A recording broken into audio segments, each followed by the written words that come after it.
எனக்கு சின்ன வயசுல நடந்த சில விஷயம்லாம் என் மனசுல ஒரு மாதிரி பாரமாவே இருந்துச்சு. 5 வயசுலயே நாங்க வந்து வந்துட்டோம். வாடகை வீட்டுல தங்கியிருந்தோம். ஹவுஸ் ஓனர் வந்து 5 பேர் அண்ணன் தம்பிங்க. அங்க ஸ்கூல் படிக்கிறது போறது வரைக்கும் 5 வயசுல இருந்து ஒரு 8, 9 வயசு வரைக்கும் அங்கதான் இருந்தோம். 9 வயசுல தான் வெளியே வந்தோம். ம். அது வரைக்குமே எனக்கு ரொம்ப ஒரு மாதிரி நிறைய தொல்லைகள்லாம் இருந்துச்சு.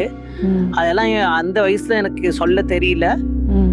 இன்ன வரைக்குமே நான் அப்படியே சொன்னதில்லை. இங்கதான் சொல்றேன் ம். எனக்கு நடந்த பிரச்சனை என்னன்னு.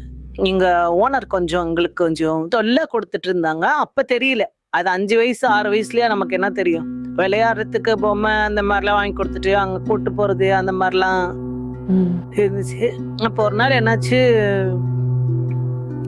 அவங்க ரூமுக்கு ஒரு நாள் கூட்டு போயிருந்தாரு. கூட்டு போயிட்டு கொஞ்ச நேரம் அப்படியே விளையாண்டுட்டு அங்க எங்கெங்கெல்லாம் கை வைக்க கூடாதோ அங்கெல்லாம் கை வச்சு இது பண்ணிட்டு இருந்தாரு. முன்னாடி ரொம்ப கஷ்டமா இருக்கும். ஆனா வந்து அது சொல்ல முடியாது. சின்ன பொண்ணு, குழந்தை தானே நானு. ம். அது ரொம்ப கஷ்டமா இருந்துச்சு. அப்புறம் என்ன பண்ணாரு, ஒரு நாள் அந்த